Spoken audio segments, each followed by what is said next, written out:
Hello, it's me, it's Fel the Blithe.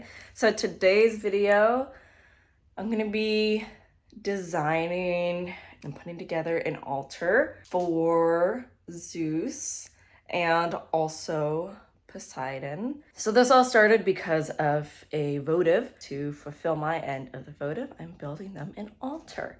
So if you've checked out my altars and offerings video, I talk quite a bit about votives or fulfilling vows and like the nitty gritty of building an altar. So the basics of it are though, is that I make a promise or I say, if you help me with X, I will do Y. You help me with my household, you help me kind of organize a bit of brain stuff. If you help me during this storm, I will build for you an altar. I'm be making my lunch as I am talking about the first part of this video. So things have been a bit chaotic. Trying to get a hold of my mental health and realizing that the burnout I was feeling was not just burnout, but kind of deeper than that. Kind of a form of depression, and that's something that's hard for me to kind of come to terms with. I posted my burnout video in February 2023, or that's when I had filmed it, I don't remember. I think maybe I posted it in March, but that's when this all sort of began, and I kind of had this feeling, you know, that once X happens, you know, then I'll be happy. Once I move, then I'll be happy and get off the ground. Like once I have a car and I am able to control my own commute, like then I'll be happy and I'll do X, Y, and Z. Once I take a break, I'll be happy and do X, Y, and Z. And that didn't happen. I kept kind of making these videos about, oh, I'm coming out of burnout now. I'm coming out of burnout. Or kind of admitting to myself that, you know, for example, doing YouTube was in many ways a hyperfixation. Hellenic polytheism is not a hyperfixation for me, but the amount of time and effort that I was putting into producing content around it, I think, was. To be completely honest, there are no altars in my room, which is kind of, that's new. Even before I identified as a Hellenic polytheist and I was just kind of a witch, I would have various altars, not even necessarily dedicated to a particular deity. So the fact that I don't have any altars in my room is shocking for me, and kind of was one of the things that really made me go, okay, it's not just that I'm lazy or that it's a me problem, but that something's wrong. So I've been working with my support network to kind of help that and to make it better and not wrong. It's kind of a slog, and like even with this video, I kind of struggled a lot. Like I didn't really feel inspired, and I still don't really feel inspired, but I'm trying my hardest to kind of push through that, because if I let myself kind of keep slogging through and like just watching YouTube all day and just sitting on my couch and playing The Sims and Civilization, then I'm never gonna break through this. Obviously, I have come to the realization that pushing myself is not what is going to cure the burnout or the depression, but it certainly helps for me to do something and like have a deadline and have an end goal. Here he is, the man of the hour. Oh, look at that little face.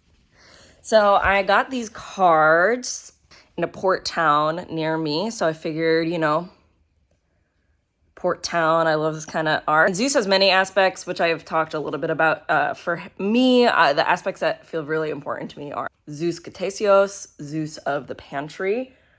That's kind of one of my favorite things of Zeus. Zeus, the honey-loving snake. Zeus also has aspects of being tied to the storms and the wind and the rain. And in my area, which is pretty coastal, like my house not on the coast, but like I work near the coast, and I'm not far from the coast. The coast and the sea is very much a part of my life. So to me, that's an aspect that is combined for me. So there is this down here with the birds, the seagulls that I think, especially seagulls from my area, that I think will help solidify that kind of connection. Oh, I hear my water boiling. So honey is really important to pretty much like every Greek deity, but Zeus Ctesios is also kind of known as the honey-loving snake. Do you mind over there?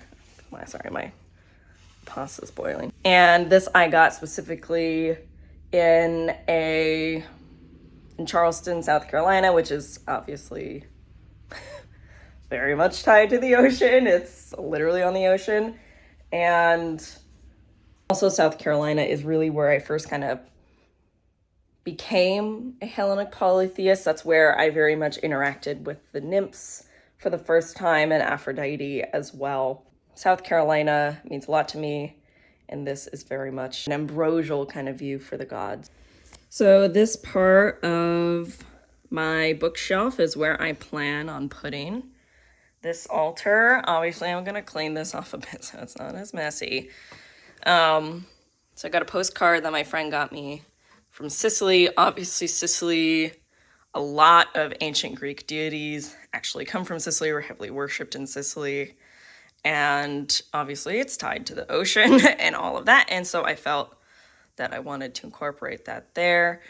My lap harp is here. I obviously love to play music as a form of worship, which I've talked about before.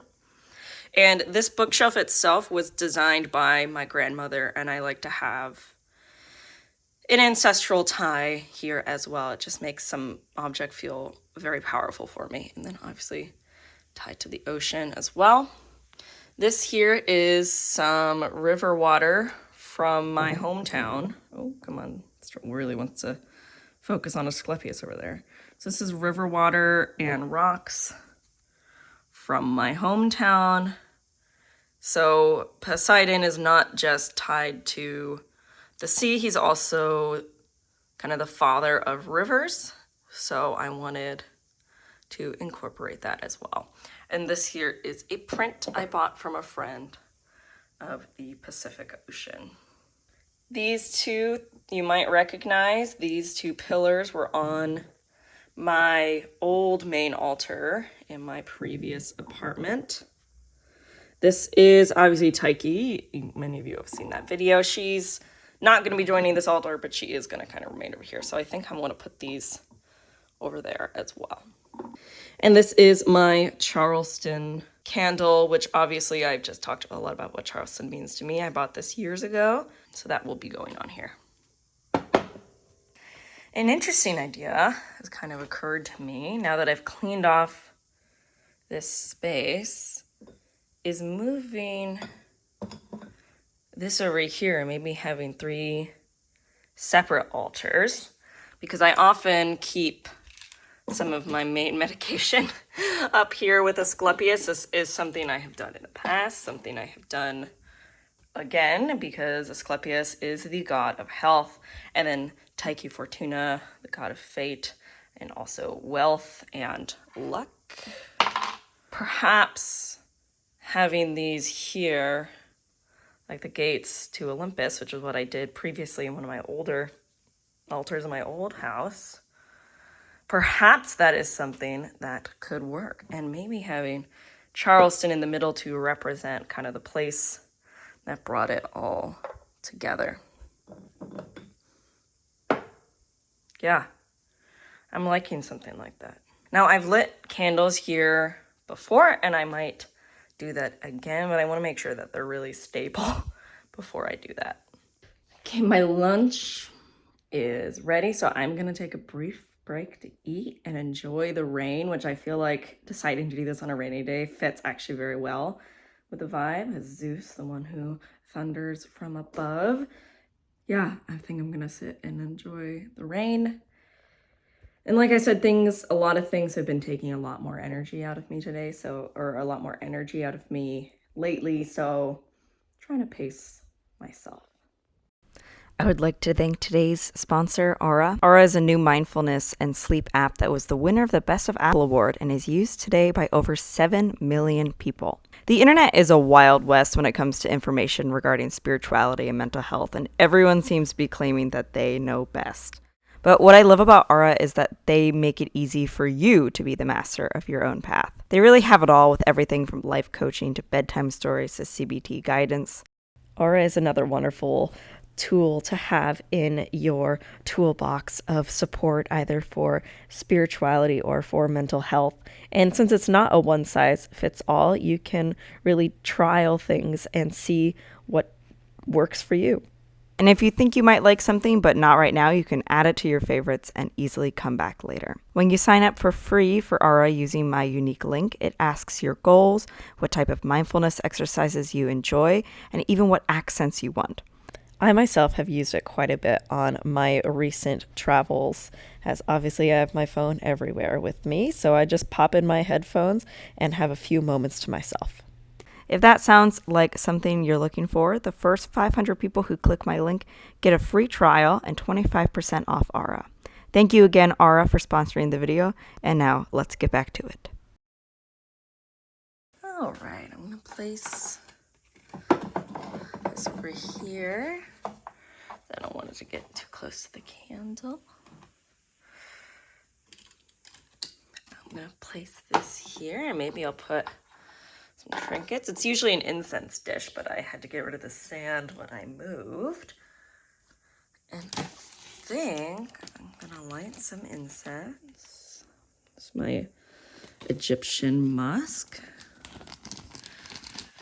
Musk is one of my favorite incense scents, and then, you know, what's not to love about Egypt?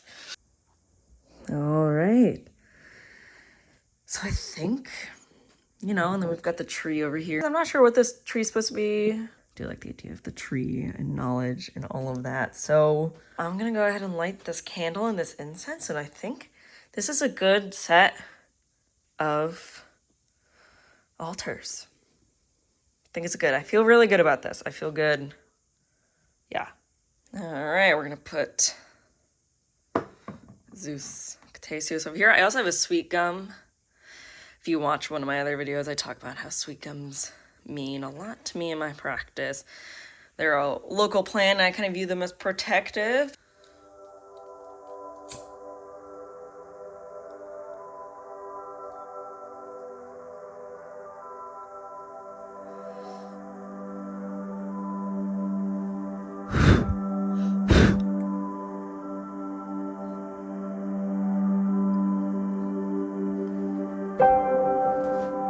Yeah. Oh, this makes me so happy.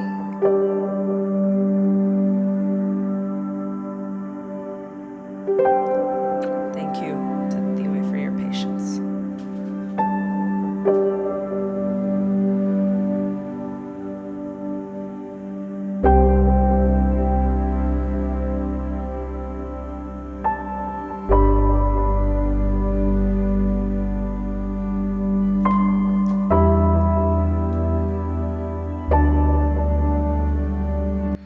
You know, I feel really, really good about that. I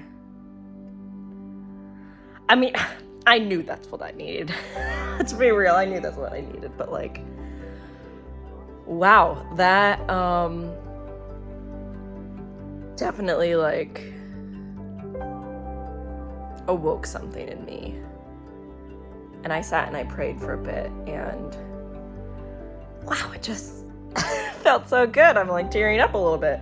So I hope, you know, let this be your sign that if you're going through a slump like me, you know, maybe this can be your sign to just make that altar. And it was very simple. Like, I have made much more complex altars in the past, but like now I have a spot, a starting place. So if I buy something or find something or make something that makes me think of those deities, that I will have a spot for those to be home. So yeah, thank you for joining me on this in this video. I know it's a shorter one than usual.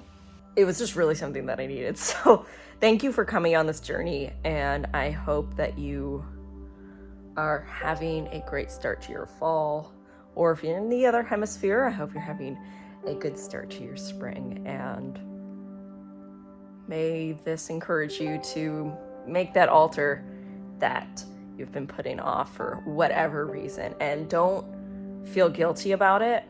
I know it's easy to say, but hard to do, to not have that guilt or shame. But often I find guilt and shame holding back from doing that also. So just know that the Dioi and your gods, your entities are patient. You know, they are ancient.